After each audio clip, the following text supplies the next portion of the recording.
Assalamualaikum warahmatullahi wabarakatuh.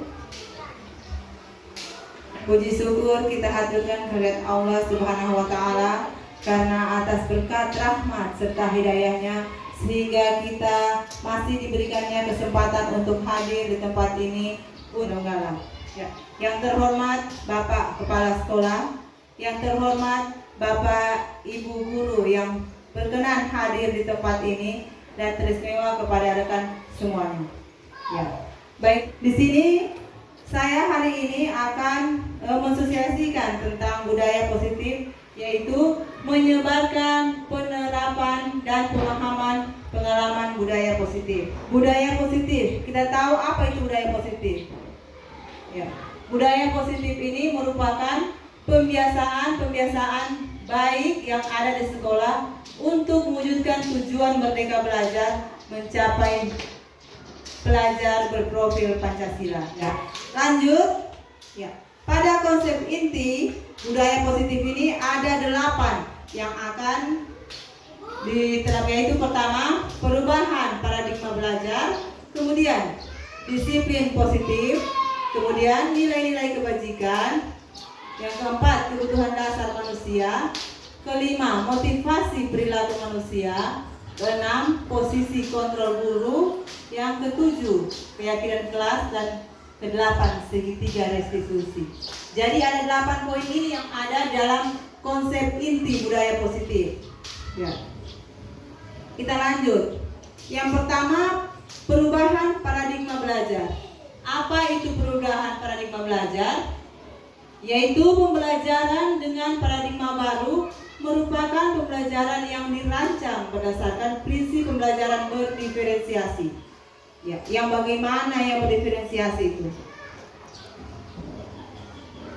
Jadi yang itu akan kita terapkan nanti di kurikulum Merdeka ini, pembelajaran berdiferensiasi.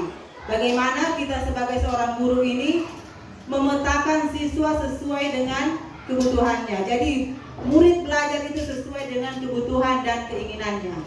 Jadi kita bukan lagi memaksa, yaitu sehingga para murid belajar dengan kebutuhan berdasarkan tahap perkembangan sesuai teori psikologi modern untuk mewujudkan profil pelajar Pancasila. Ya. Lanjut, yang bagian kedua yaitu disiplin positif. Bapak Ibu, ketika kita mendengar kata disiplin, apa yang terbayang di benak Bapak Ibu? Ya. Dan apa yang terlintas di pikiran Bapak Ibu ketika mendengar kata disiplin positif ini? Jadi kebanyakan orang akan menghubungkan kata disiplin ini dengan tata tertib, teratur, dan kepatuhan pada peraturan. Kata disiplin juga sering dihubungkan dengan hukuman. Padahal kata disiplin ini, disiplin sebenarnya bukan hukuman. Ya, bukan hukuman disiplin ini.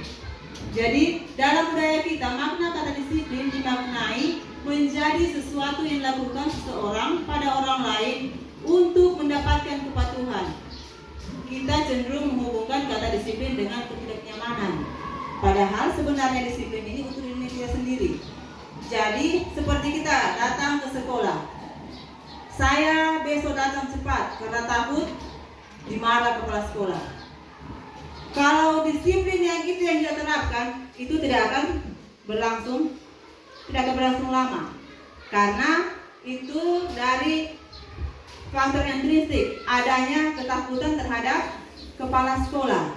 Jadi bagaimana kita membangun disiplin positif ini dari diri kita sendiri. Di sini Diane Gosen dalam bukunya Restituting School Discipline 2001 menyatakan bahwa arti asli dari kata disiplin ini juga berkomunikasi dengan disiplin diri. Disiplin diri dapat membuat seorang menggali potensinya menuju kepada sebuah tujuan, sesuatu yang dihargai dan bermakna. Jadi disiplin diri ini berfungsi dengan disiplin diri dapat membuat seorang menggali potensinya. Jadi bagaimana kita mendisiplinkan diri kita, ini bisa menggali potensi kita. Jadi jangan disiplin ini karena ada ketakutan, tapi bagaimana kita menerapkan disiplin ini sesuai dengan hati kita, sesuai dengan siapa diri kita. Kalau kita sebagai guru, ya, bagaimana kita sebagai seorang guru ini menerapkan disiplin ini di sekolah. Jadi tujuan kita ke sekolah ini cepat datang bukan hanya karena kepala sekolah, tapi karena kita sebagai panutan bagi anak-anak kita, ya.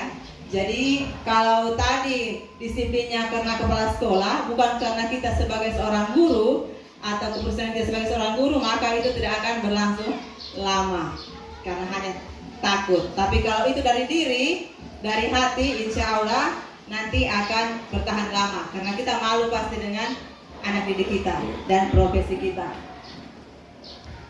Ya, lanjut. Dengan kata lain, disiplin diri juga mempelajari bagaimana cara kita mengontrol diri dan bagaimana menguasai diri untuk memilih tindakan yang mengacu pada nilai-nilai yang kita hargai. Ya. Kemudian sebagai pendidik, tujuan kita adalah menciptakan anak-anak yang memiliki disiplin diri sehingga mereka bisa berperilaku dengan mengacu pada nilai-nilai kebajikan universal dan memiliki motivasi intrinsik, bukan ekstrinsik. Maksudnya di sini, bagaimana kita sebagai pendidik ini bisa menciptakan budaya positif ini kepada anak-anak. Disiplin, misalnya datang tepat waktu. Bagaimana anak-anak mau datang tepat waktu kalau gurunya lambat datang? Ya. Jadi karena kita adalah contoh, kita adalah panutan, maka caranya kita bisa memotivasi anak-anak ini biar bisa disiplin secara lahir itu dari dirinya sendiri, bukan karena takut dimarah oleh gurunya, karena dia merasa dia harus ke sekolah karena dia adalah seorang pelajar, dia harus tepat waktu karena dia harus belajar dengan tepat waktu. Jadi inilah tugasnya kita. Tapi tadi disiplin positif. Yang kemudian yang ketiga yaitu nilai-nilai kebajikan. Dalam profil pelajar Pancasila, di sini ada nilai-nilai kebajikan. Yang pertama tadi beriman, bertakwa kepada Tuhan Yang Maha Esa dan berakhlak mulia. Kemudian berkebinekaan global. Kemudian mandiri, gotong royong, kreatif dan bernalar kritis.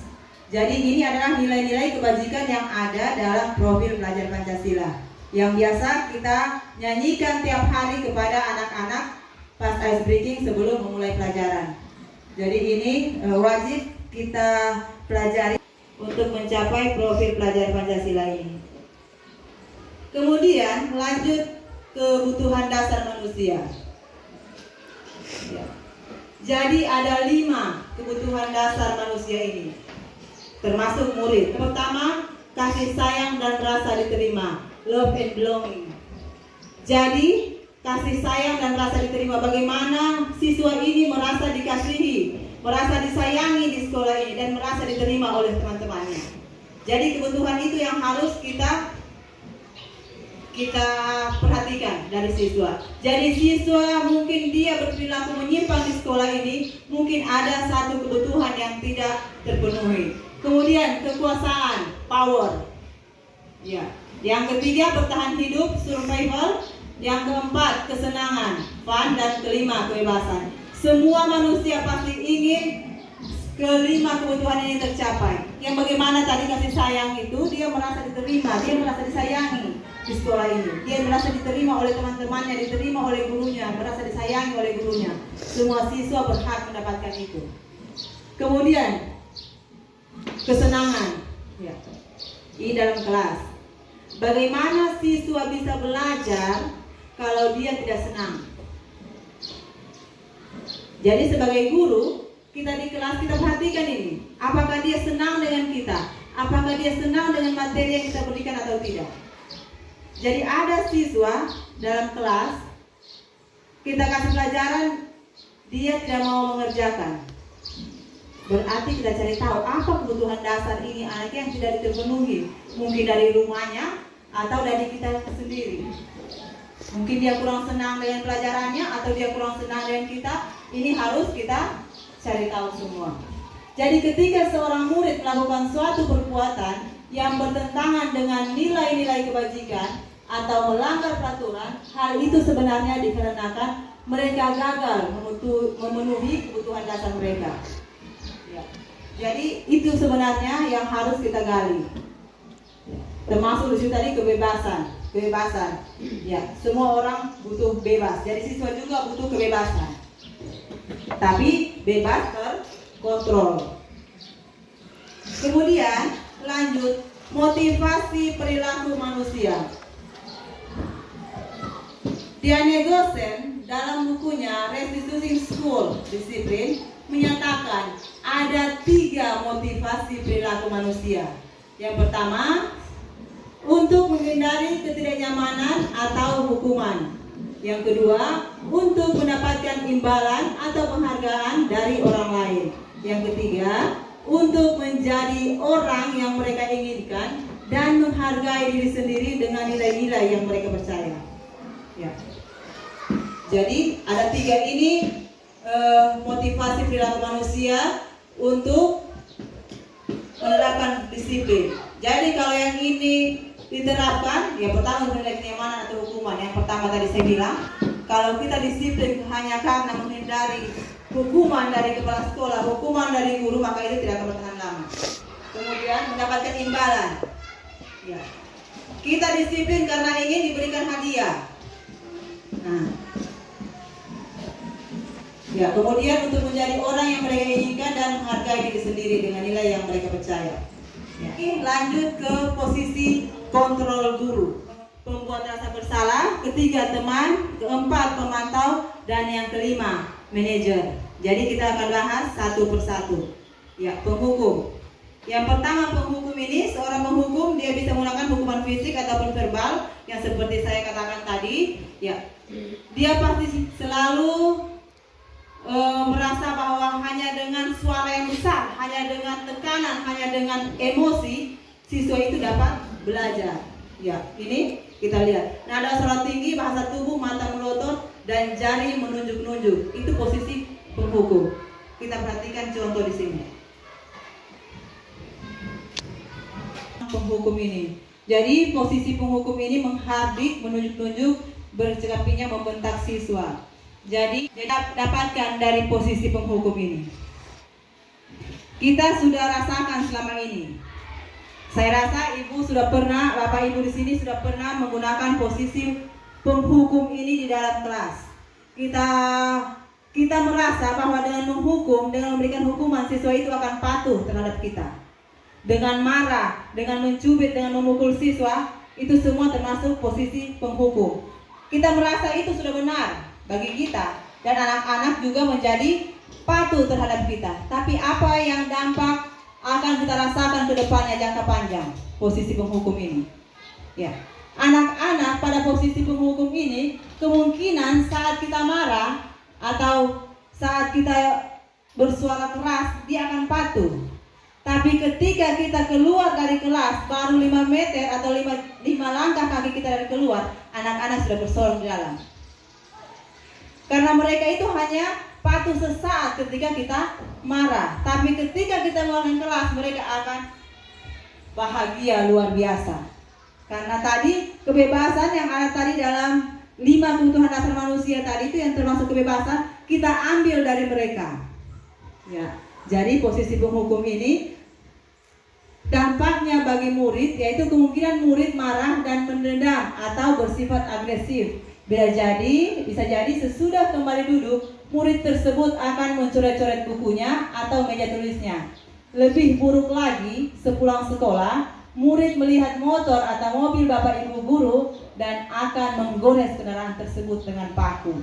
Jadi ada dendam di hati murid-murid ini ketika kita menerapkan posisi kontrol penghukum ini. Sekarang belum, tapi ketika kita pulang, saya sudah merasakan ini. Lihat pernah ban motor bocor. Ya, dulu kan begitu. Setiap kali saya datang baru suara motor didengar, ibu nis, lari. Tapi ketika saya keluar dari kelas, belum sampai di kantor, subuh poromo. Karena dia hanya takut pada saat ada kita, karena ada tekanan dari kita. Ya, jadi ini posisi kontrol penghukum ini. Jadi ada minusnya, ada plusnya juga. Jadi jangka panjangnya itu seperti sekarang saya rasakan itu, semua alumni saya, hampir semua alumni saya yang sudah kawin ataupun yang masih SMA, karena kenal dengan Ibu Nis yang garang, ya, yang pemarah, kalau ketemu senyum pun kadang susah. Dia tidak kenal ibu gurunya, dia tidak kenal. Ini karena saya kurang lebih 10 tahun lebih ini hanya pakai penghukum terus. Kenapa sekarang saya ambil di kelas 1? Ya, karena ini yang saya mau hilangkan. Posisi penghukum ini saya mau kikis sedikit demi sedikit. Belum langsung berubah, tapi ya belajar. Karena saya sudah rasakan dampaknya ini.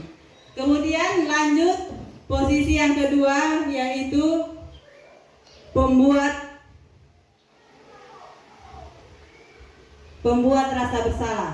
Ya, pembuat rasa bersalah. Pada posisi ini biasanya guru akan bersuara lebih lembut, dan akan menggunakan keheningan yang membuat orang lain merasa tidak nyaman, bersalah atau rendah diri. Kata-kata yang keluar dengan lembut akan seperti, "Ibu sangat kecewa sekali dengan kamu. Berapa kali Bapak harus memberitahu kamu ya? Gimana coba kalau orang tua kamu tahu kamu buat begini?" Di posisi murid ini akan memiliki penilaian diri yang buruk tentang diri mereka. Murid merasa tidak berharga dan telah mengecewakan orang-orang disayanginya. Nada suara memelas, halus, sedih. Bahasa tubuhnya merapat pada anak dan lesu. Jadi kita biasanya, "Jangan begitu nak. Kalau kau begitu nanti saya dimarahi kepala sekolah. Kan kasihan saya kalau dimarahi kepala sekolah. Kenapa kau nakal tadi nak?" Dia agak lembut suaranya, tapi seakan-akan anak yang berbuat salah, anak yang merasa diri mereka bersalah karena saya guru ini dimarah. "Kenapa kau terlambat? Nah, gara-gara kau terlambat tadi itu, ibu dimarah kepala sekolah." Padahal kita sebagai guru tidak bisa seperti begitu. Ya, apa dampak yang akan muncul dari pembuat rasa bersalah ini?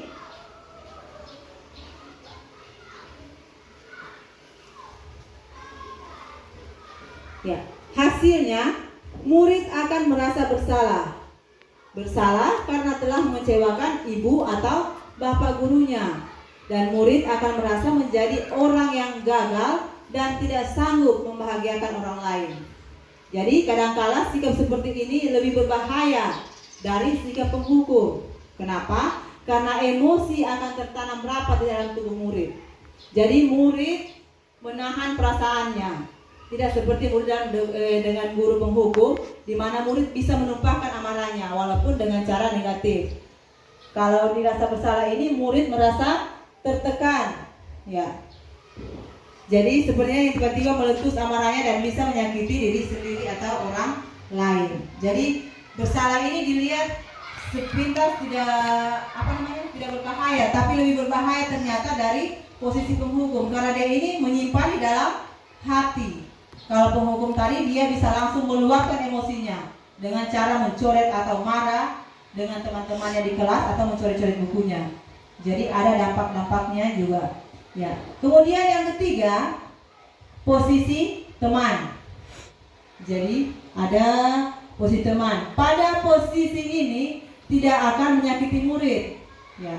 Namun akan tetap berupaya mengontrol murid melalui persuasi.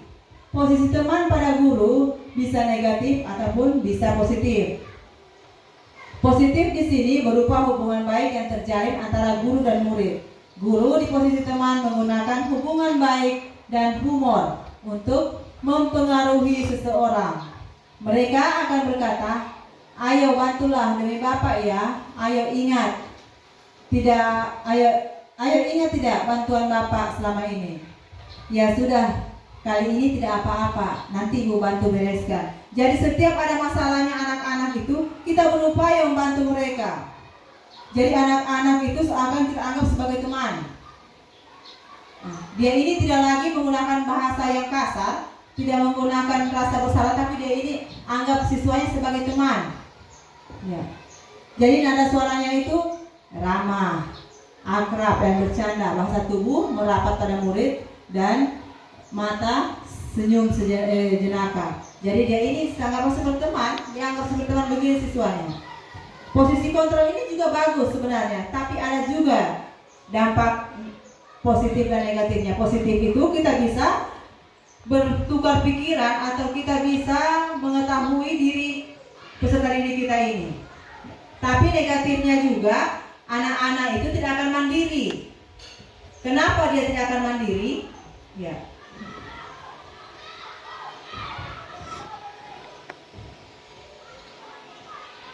Jadi hasilnya itu, kenapa tidak akan mandiri? Karena murid akan merasa senang dan akrab dengan guru. Hal ini termasuk dampak yang positif. Hanya saja di sisi negatif, murid menjadi tergantung pada guru tersebut. Jadi tidak ada masalah, dia merasa bisa mengalahkan guru tersebut. Jadi tenang saja, biar dia ke sekolah saja, ada guruku di sana bantu.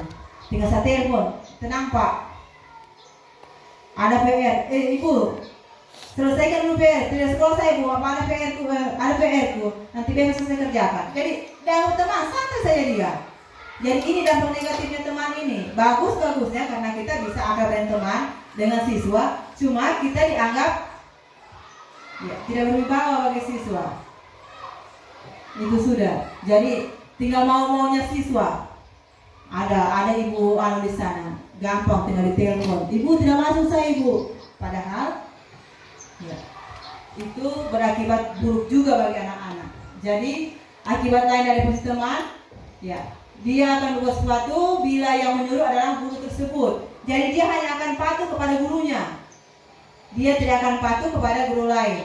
Karena mungkin guru lain itu posisi penghukum atau posisi pembuat bersalah. Ketika dia punya teman, dia anggap dia bisa bercerita, dia bisa mencurahkan segala isi hatinya pada guru itu.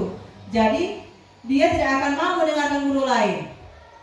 Nah, jadi ini semua salah satu dampak negatif dari posisi teman ini, posisi kontrol teman.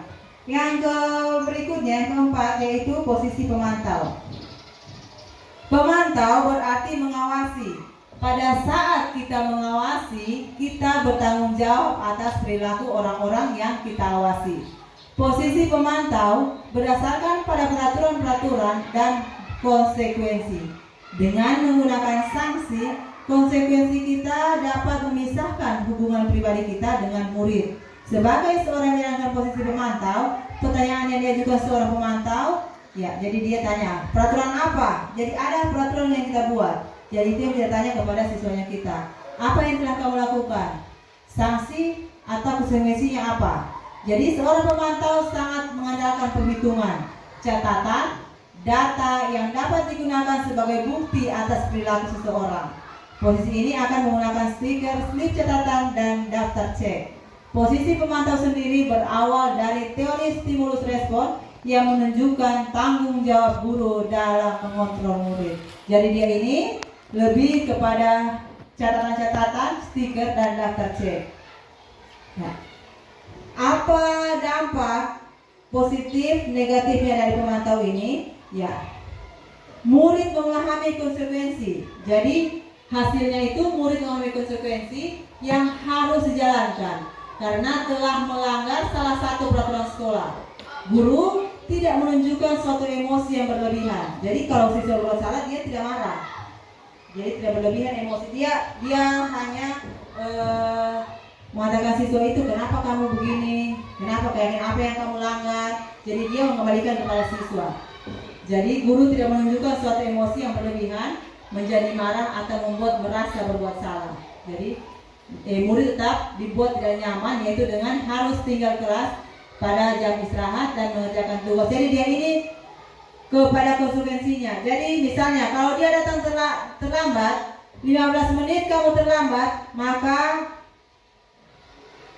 teman-temanmu boleh istirahat duluan. Kamu harus mengerjakan tugas 15 menit dalam kelas untuk mengejar ketertinggalan kamu. Jadi dia ini paham akan konsekuensinya. Jadi kalau kamu terlambat, apa konsekuensinya yang akan kamu dapati. Jadi siswa paham. Ya, kalau dia terlambat berarti dia harus begini. Kalau dia mengerjakan tugas berarti dia akan begini. Dia paham konsekuensinya. Jadi guru tetap harus memantau murid pada saat mengerjakan tugas di jam istirahat karena murid tidak bisa ditinggal seorang diri. Kemudian posisi yang terakhir yaitu posisi manajer. Ya, Posisi manajer adalah posisi di mana guru berbuat sesuatu bersama dengan murid. Jadi yang ini yang harus kita pakai. Bagaimana di sini kita mempersiapkan murid mempertanggungjawabkan perilakunya, mendukung murid agar dapat menemukan solusi atas permasalahannya sendiri. Seorang manajer telah memiliki keterampilan di posisi teman maupun pemantau, dan dengan demikian bisa jadi di waktu-waktu tertentu kembali kepada kedua posisi tersebut bila diperlukan. Namun bila kita menginginkan murid-murid kita menjadi manusia yang merdeka, mandiri, dan bertanggung jawab, maka kita perlu mengacu kepada restitusi yang dapat menjadikan murid kita seorang manajer bagi dirinya sendiri. Ya. Di manajer, murid diajak untuk menganalisis kebutuhan dirinya maupun kebutuhan orang lain. Di sini penekanan bukan pada kemampuan membuat konsekuensi, namun dapat berkolaborasi dengan murid bagaimana memperbaiki kesalahan yang ada. Seorang manajer akan berkata apa yang kita yakini. Jadi di dalam kelas itu kita sudah buat kesepakatan keyakinan kelas dengan murid. Jadi ketika murid berbuat salah atau melakukan sesuatu yang menyimpang, kita tidak langsung menyalahkan murid atau langsung menentukan apa tindakan yang harus dilakukan murid. Tapi kita bertanya, ya, keyakinan kelas apa? Misalnya kemarin ada siswa yang terlambat ke sekolah. Jadi tanya dia, kenapa terlambat nak? Hai, kenapa kamu terlambat sayang? Ya, atau gunakan kata-kata yang lembut. Nah, dia jawab, saya terlambat bukan bangun pagi. Oh, kamu bangun pagi. Jadi supaya kamu tidak terlambat, apa yang kamu harus lakukan nak? Jadi kita bukan langsung bilang, kalau begitu besok kamu setel alarm supaya kamu tidak terlambat. Tidak. Tapi kita tanyakan dia, kira-kira apa yang dia lakukan agar dia bisa besok-besoknya tidak terlambat lagi. Ya. Jadi jawaban anak ini beragam. Mungkin saya akan setel alarm bu. Jadi ini posisi manajer. Jadi ada kolaborasi antara guru dan siswa. Jadi siswa ini tidak merasa tertekan. Jadi dia ini posisi manajer ini, guru bisa sebagai teman, guru bisa sebagai pemantau. Jadi di mana dia memposisikan dirinya sebagai teman dan di mana dia memposisikan dirinya sebagai pemantau. Ya. Kemudian yang berikutnya adalah keyakinan kelas. Apa keyakinan kelas ini? Adalah keyakinan kelas adalah nilai-nilai kebajikan universal yang disepakati secara tersirat dan tersurat, lepas dari latar belakang suku, negara, bahasa maupun agama. Jadi keyakinan kelas ini kita buat di awal tahun pelajaran. Jadi kita buat keyakinan kelas. Di dalam kelas itu kita meminta anak-anak untuk untuk membayangkan bagaimana kelas impian mereka. Ya, itu kita buat dulu sebelum tahun ajaran baru. Ya. Jadi untuk apa itu keyakinan kelas? Ya, pasti keyakinan kelas ini akan kita pakai untuk anak-anak membuat kesepakatan dalam kelas. Ya, seperti apa kesepakatan itu? Ya, tergantung dari keinginan anak-anak. Jadi apa yang mereka yakini, yang bisa mereka gunakan di kelas, ya, itu yang menjadi kesepakatannya mereka. Jadi mereka harus yakin dulu, ini saya bisa lakukan. Misalnya, keluar ketika ingin keluar kelas, unjuk tangan ketika ingin keluar kelas. Atau membuang sampah pada tempatnya. Nilai apa yang ada di situ? Membuang sampah pada tempatnya, yaitu nilai kebersihan. Ya, dan seterusnya. Tidak mengganggu teman. Ya. Kalian ingin kelas yang seperti apa nak? Kelas yang nyaman bu, yang aman. Jadi bagaimana caranya? Yaitu dengan tidak mengganggu teman, ya, dan lain sebagainya. Jadi kita akan membuat keyakinan kelas dulu yang akan menjadi peraturan di dalam kelasnya kita. Tapi yang membuat itu adalah anak-anak yang menentukan kelasnya. Mereka yakini, mereka bisa. Jadi ketika mereka tidak melakukan yang apa yang merasa mereka yakini, ya, maka di situ pasti ada konsekuensi yang akan mereka dapatkan. Yang terakhir yaitu segitiga restitusi. Validasi yaitu validasi tindakan yang salah, menstabilkan identitas dan menanyakan keyakinan. Jadi restitusi adalah proses menciptakan kondisi bagi murid untuk memperbaiki kesalahan mereka sehingga mereka dapat kembali ke kelompok mereka dengan karakter yang lebih kuat. Jadi pada tindakan yang salah dan kamu tentu punya alasan mengapa melakukan itu. Jadi ketika anak berbuat salah, kita tanya mereka, kira-kira apa alasanmu nak sehingga kamu mengganggu temanmu tadi? Apa alasanmu ketika kamu membuat temanmu menangis? Kemudian, adakah cara yang lebih efektif untuk mendapatkan yang kamu butuhkan? Ya. Jadi mereka yang bisa menyelesaikan kasusnya mereka sendiri, bukan kita.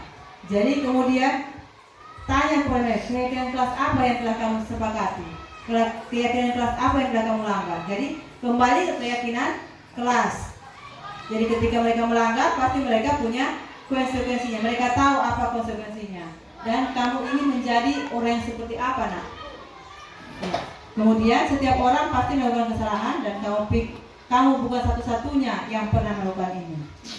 Kalau ada yang ingin ditanyakan, saya persilahkan kepada Bapak Ibu. Bagaimana? Ya, demikian penyampaian dari saya. Terima kasih, semoga bermanfaat. Saya akhiri, wabillahi taufiq wa hidayah. Wassalamualaikum warahmatullahi wabarakatuh.